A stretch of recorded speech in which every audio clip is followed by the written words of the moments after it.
I never thought I'd be the guy posting about this kind of crap, but here I am. My name's Mike, and I've been with my wife, Sarah, for about 8 years now. We met in college, and honestly, she was the one thing I thought was solid in my life.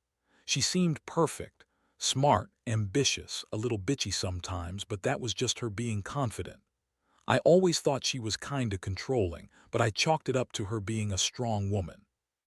Little did I know that strength was just her hiding how much she was screwing around. Things started feeling weird maybe 6 months ago. She'd come home late more often, always with a fake excuse about work or some stupid dinner with friends. She'd brush off my concerns. I'd catch her on her phone, texting someone all the time, but she'd be quick to hide it or change the subject. Her attitude was starting to shift, more dismissive, more bitchy, snapping at me over small things. I thought maybe I was just imagining it until I noticed her phone got more secretive. Passwords changed. Her location on her phone was switched off more often, even when she was supposedly just at work. Then came the first real sign I couldn't ignore. I was messing around on her phone just trying to see if she was hiding something, and I saw a message pop up. It was from some guy I'd never met before, and he was calling her gorgeous and sexy. The message was way too flirty, and it sent a chill down my spine. I felt my stomach tighten. I didn't want to believe it, but I knew right then she was cheating. I kept scrolling and saw a bunch of messages, all about how they met up in desert research stations during our climate project. She was working on a drought prediction algorithm, and apparently she was meeting this guy at some desert lab, just a few hundred miles from here. The thing that really hit me hard was how she lied about everything. Whenever I brought up her late nights, she'd brush me off, say I was paranoid or jealous. She'd tell me I was crazy for suspecting her, that she'd never do something so stupid. But I saw the proof. Her phone, her secret meetings, the way she avoided me when I tried to confront her. It was like I was living with a completely different person, someone who was capable of lying straight to my face, of sneaking behind my back with some guy who shared her passion for climate science and desert experiments. The betrayal hit me like a freight train. I felt stupid for ever trusting her, for thinking she was the one. I knew I had to do something. I couldn't keep pretending everything was okay. That night I stayed up, going over everything I found, feeling a mix of rage, sadness, and disbelief. I didn't sleep. I just kept replaying the moments when she'd say she loved me, how she'd kiss me goodnight, while all along she was probably planning her next secret rendezvous with this guy. It was a sinking feeling, realizing I'd been played for a fool, and all the while she was calling me her husband like nothing was wrong. I decided then that I needed to confront her. But I also knew that whatever her excuse, I wasn't going to be the idiot who just takes it. I wanted to hear her lie, see her squirm, and maybe, just maybe, figure out what the hell to do next. I was angry, sure, but I was also hurt. Deep down, I knew I'd have to make a choice: stay and try to fix this mess, or cut my losses and walk away. But for now, I had to face her. I had to hear what she had to say, even if I knew it was probably going to be a bunch of bullshit. The moment I saw her walk through the front door that evening, I knew I couldn't wait any longer. She always came home around 6:30, but that day she was late. Typical. She strolled in like she didn't have a care in the world, her heels clicking on the floor, and she headed straight for the kitchen without even looking at me. I was sitting on the couch, phone in hand, my stomach twisted into knots. I knew I had to confront her now or it would eat me up inside. She turned around with that fake-ass smile she always put on when she was trying to act innocent. I looked her dead in the eyes, feeling my pulse pounding in my ears. "Sarah," I started, my voice a little shakier than I wanted it to be. "Who's the guy you've been texting, the one from the desert research stations?" She froze for a split second, then put on that bitchy smirk she used when she was trying to dismiss me. "What are you talking about, Mike? You're being paranoid. I told you I have work stuff, that's all." I didn't buy it. "Come on, Sarah. I saw the messages, the flirty ones, the calls. You meeting some guy in the middle of nowhere, pretending you're just doing climate research. Don't lie to me." Her eyes flickered with annoyance, then she rolled her eyes. "Jesus, you're really off your rocker, huh? You think I'd cheat on you over some stupid desert trip? You're so insecure. Maybe if you weren't so clingy, I'd want to spend more time with you." Her voice was sharp, cutting, like she was trying to dismiss the entire thing as my problem. I clenched my fists. You lied about everything, Sarah. The late nights, the secret meetings, you've been sneaking around. I found your phone, the messages. How could you do this? After everything, she scoffed, crossing her arms. You're overreacting, it's just some stupid project, some stupid guy I met at the lab. We're just colleagues, it's not what you think. You're always accusing me of cheating, but you're the one who's insecure. That was when I saw her face twist like she was just about to explode. She looked at me with pure contempt. You think I'd cheat on you with some guy I barely even know? Grow the hell up, Mike. You're making a big deal out of nothing. I'm not some cheating bitch. I stared at her, feeling something inside me shatter. I'd always thought she was the one person I could trust, and now I saw she was just a liar and a manipulator. The anger was bubbling up, but I also felt this crushing sadness, realizing how much I'd been blind. I wanted to scream, to throw something, but I just stood there, feeling numb. She turned on her heel and headed to the bedroom, muttering, "You're crazy, Mike," as if that explained everything. I followed her, but I knew then and there that this wasn't just a fight. It was the beginning of something I didn't know if I'd survive. I was hurt, furious, and feeling like I'd lost my entire world. In the days that followed, I couldn't focus. Every time I saw her, I saw the lies behind her eyes. I kept going over that damn message, that stupid, gorgeous text, and each time it felt like a punch to my gut. I knew I had to do something, but I wasn't sure what. All I knew was I couldn't keep living like this, pretending I was okay with her betrayals. The more I thought about it, the more I realized I had to plan my next move carefully. Because if she was capable of lying to my face, she'd do anything to keep her secret. And that meant I had to be one step ahead. I spent the next couple of days locked in my head, trying to figure out what the hell I was supposed to do. Part of me just wanted to blow everything up right then and there, call her out in front of her friends, confront her with all the evidence I had. But a small, rational voice kept telling me to slow down. I needed a plan. Something that would hit her where it hurt, something that would make her realize I wasn't going to be the fool anymore. One morning, I decided to do some digging into her phone. I knew she'd be slippery, so I had to be sneaky. I managed to get her passcode when she was distracted with her damn Instagram or whatever she was scrolling through, probably looking at her friends' latest bullshit posts. Once I had access, I went through her messages, her call logs, her emails. It was like peeling back layers of a lie. That's when I found out she'd been lying to me about the desert trips too.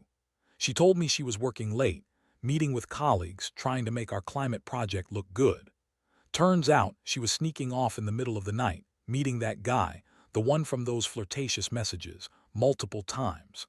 I found photos on her phone, pictures from their meetings, her in some sterile lab coat, him grinning next to her, their faces way too close. What really pissed me off was discovering the extent of her lies.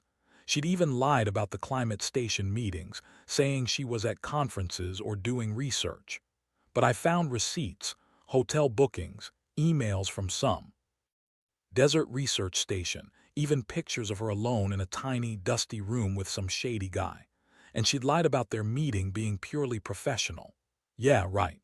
One thing that hit me hard was how brazen she'd become. She was so confident in her lies, so dismissive of my concerns, that she actually believed she could get away with it. The worst part, she'd done this for months and I'd been completely blind. I felt like an idiot for trusting her. I was furious with myself for not catching it sooner, for not seeing the signs. I also found a string of messages she sent while she thought I wasn't looking. In one, she called him my secret scientist, and in another, she said she couldn't wait to see him again during their next meeting. I stared at those words like they were a punch in the stomach. She was having sex with this guy. She was lying to my face, sneaking around, and probably laughing behind my back. That night I sat on the sofa with her phone in my hand, trembling. I couldn't believe I'd been so naive. All those late nights, her bitchy attitude, her dismissiveness, it all made more sense now. She was cheating on me with some guy she met at desert research stations, and she was so damn confident she could keep it hidden forever. I knew I had a choice then. I could confront her or I could just walk away and forget about it. But I wasn't the kind of guy to let this slide. No way. I wanted her to know I wasn't some pushover anymore. I wanted her to see that I was dangerous when pushed too far.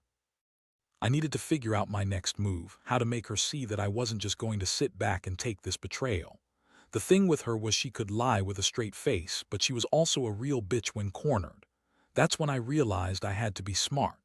No yelling, no shouting, just cold, calculated. I started planning how I'd lay everything out, all the evidence I'd collected, and when I'd finally confront her head on. Because I was done being the fool. I was going to make her regret every lie she told me, every time she thought she could get away with betraying her own damn vows. The day I decided to confront her, I knew I had to be careful. No impulsive outbursts, no yelling, just cold, hard facts. I spent the entire night preparing everything. I printed out screenshots of her messages, saved the hotel bookings, her flight itineraries, everything that proved she'd been lying to my face. I wanted her to see that I had all the pieces, that she couldn't deny it anymore. That evening she was acting cocky, as usual, throwing around her bitchy comments about how I was paranoid or jealous. I played it cool, pretending everything was normal. Dinner was tense, her snarky comments, her dismissiveness, her trying to act like she didn't care. But I had my arsenal ready. When she finally went to the bathroom, I slipped my phone out and called her bluff. I sat in the living room, with the evidence spread out on my laptop screen, and waited. I knew she'd be suspicious when I wasn't acting like the usual pushover. Sure enough, she came into the room, her eyes narrowing when she saw what I was doing. "What the hell are you doing, Mike?"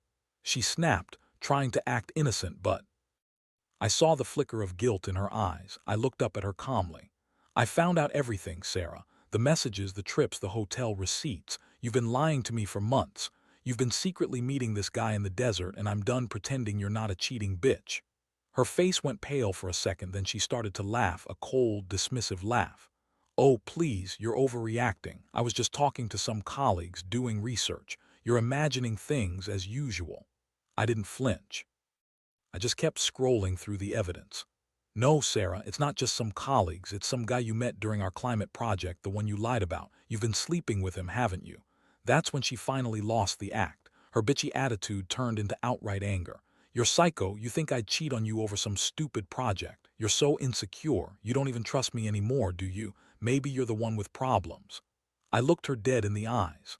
"I trusted you, Sarah. And you threw that trust in the trash. I have the proof. It's over." She spun around, her voice rising. "You think you're so clever, don't you? You're just jealous because I don't give you what you want. You're pathetic, Mike. I don't have to justify myself to you."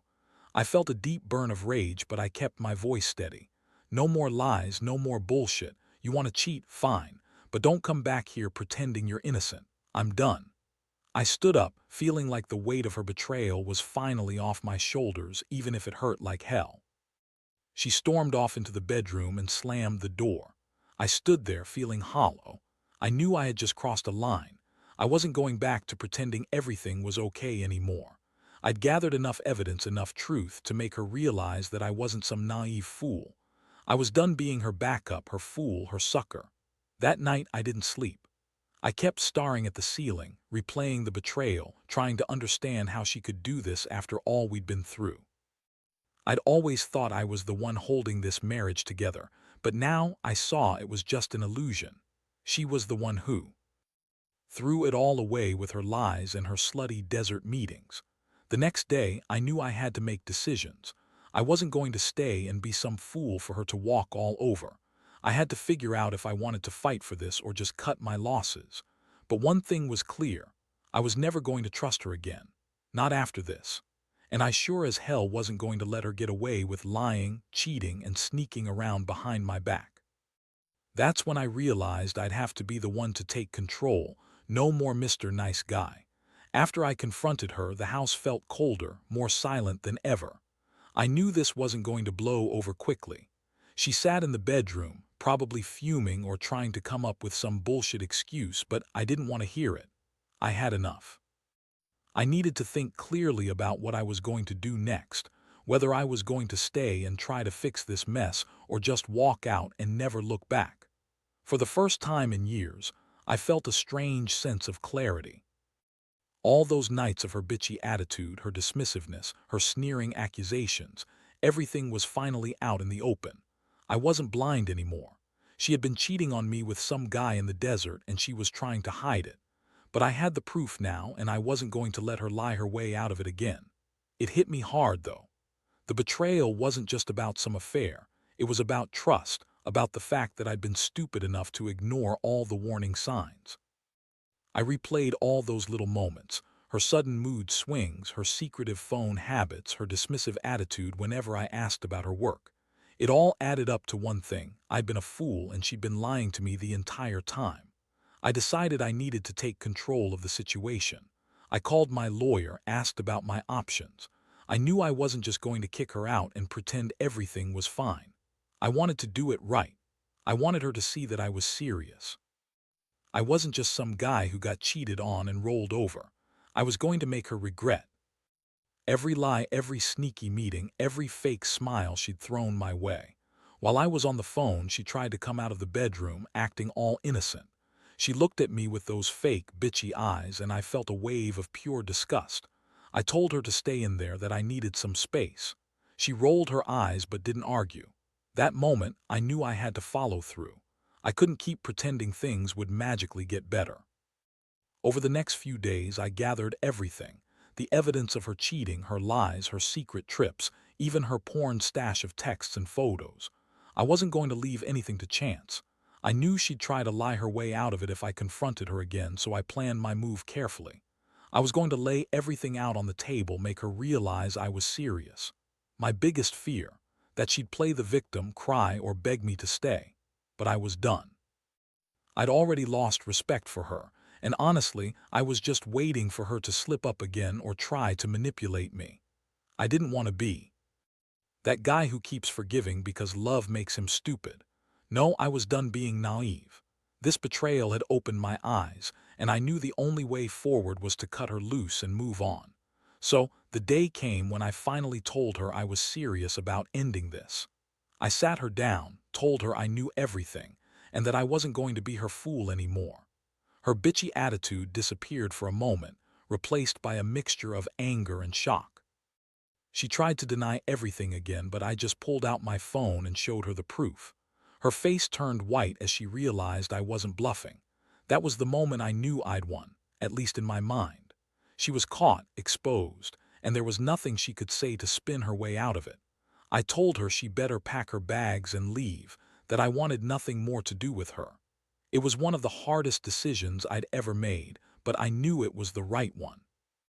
I deserved better than a lying, cheating wife. And honestly, I felt a strange sense of relief, like some enormous weight had finally been lifted off my shoulders. The days that followed were a blur. I packed her things while she sat in the living room, silent and seething. She didn't even try to deny it anymore, not that I cared.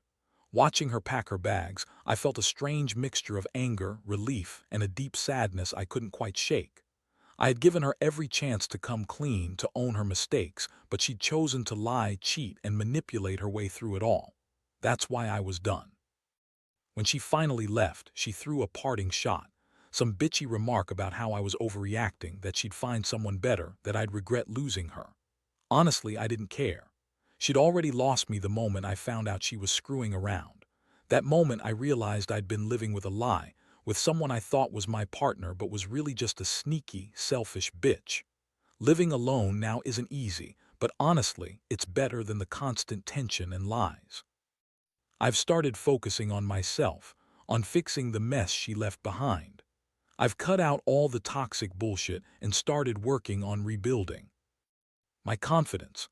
I've realized I was so blinded by love that I ignored all the red flags, but now I see clearly. Trust isn't given so easily anymore, not after someone like her. Looking back, I wish I'd seen the signs sooner. I wish I hadn't been so stupid to believe her bullshit. But at the same time, I'm glad I found out. The truth, as painful as it was, set me free. I learned the hard way that trust is fragile, and once broken, it's damn near impossible to repair. To anyone out there who's going through something similar, don't ignore your gut.